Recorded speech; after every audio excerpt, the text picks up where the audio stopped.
Assalamualaikum warahmatullahi wabarakatuh. Perkenalkan, nama saya Siti Aminah, NIM 2118133. Di sini saya akan menjelaskan mengenai kelahiran Rasulullah sampai dengan beliau diangkat menjadi seorang nabi. Rasulullah Shallallahu Alaihi Wasallam lahir di tempat yang dikenal dengan sebutan Sukul Lail, yang bertepatan pada hari Senin 12 Rabiul Awal tahun Gajah atau 21 April 571 Masehi. Nah, mengapa pada tahun kelahiran Rasulullah ini disebut tahun Gajah? Karena pada saat itu ada pasukan gajah yang dipimpin oleh Raja Abrahah dari Yaman yang ingin menghancurkan Ka'bah.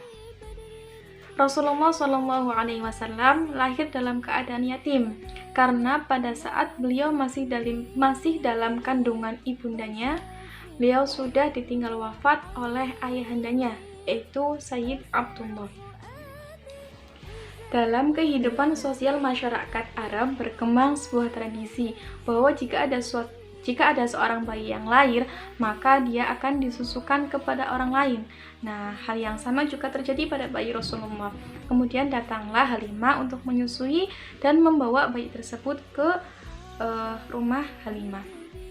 Kemudian di sanalah Nabi Muhammad SAW dibesarkan dalam lingkungan yang bersih dan segar.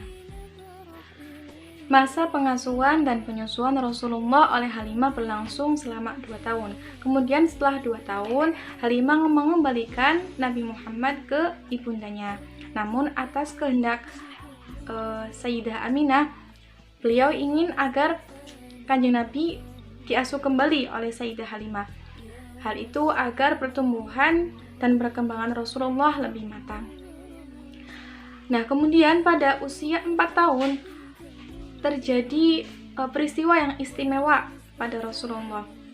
Beliau dibelah dadanya oleh malaikat Jibril untuk dibersihkan dari segala kotoran. Itu juga untuk mempersiapkan karena kelak Rasulullah akan menjadi nabi. Mengetahui akan kejadian itu, Halimah sangat khawatir, kemudian mengembalikan Nabi Muhammad ke ibundanya, Sayyidah Aminah. Kemudian pada usia 6 tahun, Rasulullah diajak ibundanya untuk menengok peristirahatan terakhir ayahandanya, yaitu Sayyid Abdullah yang ada di Madinah. Sebulan kemudian, setelah menengok makom dari Sayyid Abdullah, Kanjeng Nabi dan ibunya pulang ke Mekah. Dalam perjalanan itu, ibunda Rasulullah SAW wafat. Kemudian dimakamkan di daerah Abwa, yaitu daerah yang terletak di antara Mekah dan Madinah. Setelah ibunda Rasulullah meninggal, kemudian Rasul diasuh oleh kakeknya yang bernama Abdul Muthalib. Namun hanya sampai 2 tahun, kakek Kanjeng Nabi ini meninggal. Kemudian Nabi diasuh oleh pamannya, yaitu Abu Thalib. Namun Abu Thalib bukanlah seorang yang berada. Beliau juga mempunyai banyak anak dan banyak tanggungan. Maka dari itu Rasulullah yang masih kanak-kanak ini mencoba untuk membantu tanggungan pamannya itu dengan menggembalakan kambing milik kaumnya, di samping juga mengembalakan kambing milik pamannya. Namun pekerjaan ini dirasa kurang cukup banyak upahnya. Kemudian Kanjeng Nabi mencari pengalaman dengan mencoba berdagang. Ketika Rasulullah menginjak usia 25 tahun, Rasul kembali ke Syam dengan membawa dagangan Khadijah. Dalam berdagang ini, Rasulullah dikenal sangat jujur dan dapat dipercaya. Oleh karena itu, beliau dijuluki dengan sebutan Al-Amin. Kemuliaan akhlak inilah yang menyebabkan Khadijah, seorang perempuan yang kaya raya lagi mulia, jatuh cinta kepada Rasulullah. Kemudian Rasulullah dan Khadijah menikah. Pada saat itu usia Rasulullah 25 tahun, sedangkan usia Dewi Khadijah 40 tahun. Pernikahan dengan Siti Khadijah ini dikaruniai 7 anak, 3 laki-laki dan 4 perempuan. pada saat usia Nabi berumur 25 tahun, kaum Quraisy meruntuhkan Ka'bah dan ingin memperbaruinya. Rasulullah pun ikut dalam pembangunan tersebut. Pada saat itu, kaum Quraisy berselisih paham tentang siapa nanti yang akan meletakkan batu Hajar Aswad. Kemudian mereka bersepakat bahwa orang yang pertama kali masuk Masjidil Haram dialah yang berhak meletakkan batu Hajar Aswad tersebut. Ternyata yang pertama kali masuk Masjidil Haram adalah Kanjeng Nabi. Kemudian atas kecerdasan Rasulullah memerintahkan agar masing-masing dari pemimpin kabilah untuk memegang keempat ujung selendang, kemudian batunya itu diletakkan di tengah.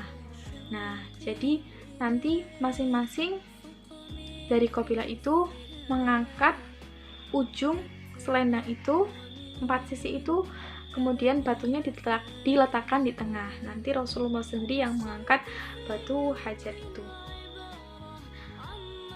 Dengan begitu, perselisihan di antara kaum Quraisy dapat diselesaikan.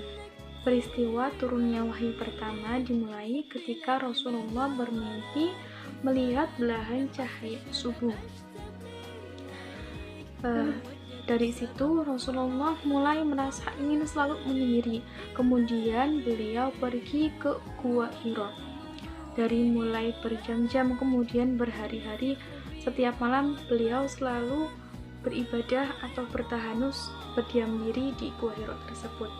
Sampai akhirnya tanggal 17 Ramadan, malaikat Jibril datang mendatangi Kanjeng Nabi. Kemudian malaikat Jibril mendekap Kanjeng Nabi dan berkata, "Iqra, bacalah." Kemudian Nabi menjawab, "Ma'ana biqari, saya tidak bisa membaca." Kemudian Jibril mendekap Nabi sampai Nabi merasa kepayahan dan berkata lagi, "Iqra, bacalah." Kanjeng Nabi pun menjawab, "Ma'ana biqari, saya tidak bisa membaca." Hal itu terjadi berulang selama 3 kali. Kemudian malaikat Jibril memerintahkan Kanjeng Nabi untuk membaca Quran surat Al-Alaq ayat 1-5 yang berbunyi, "A'udzu billahi minasyaitonir rajim. Bismillahirrahmanirrahim. Iqra bismi rabbikal ladzi khalaq. Khalaqal insana min 'alaq. Iqra wa rabbukal akram. Alladzi 'allama bil qalam. 'allamal insana ma lam ya'lam." Setelah Rasul selesai membaca ayat tersebut, malaikat Jibril pun pergi meninggalkan Kanjeng Nabi. Kemudian Nabi pulang ke rumah dengan keadaan demam dan menggigil. Kemudian pulang ke rumah dan berkata kepada Sayyidah Khadijah, "Zammiluni, zammiluni, selimuti aku, selimuti aku." Kemudian Rasul pun menceritakan kisah yang terjadi padanya kepada Sayyidah Khadijah. Dari peristiwa inilah Nabi Muhammad SAW resmi diangkat menjadi Rasul. Dan dalam peristiwa ini, Nabi diperintahkan untuk menebarkan dakwah dan ajaran agama Islam. Sekian dari saya. Mohon maaf apabila ada kesalahan dan kekurangan. Billahi taufiq wal hidayah. Wassalamualaikum warahmatullahi wabarakatuh.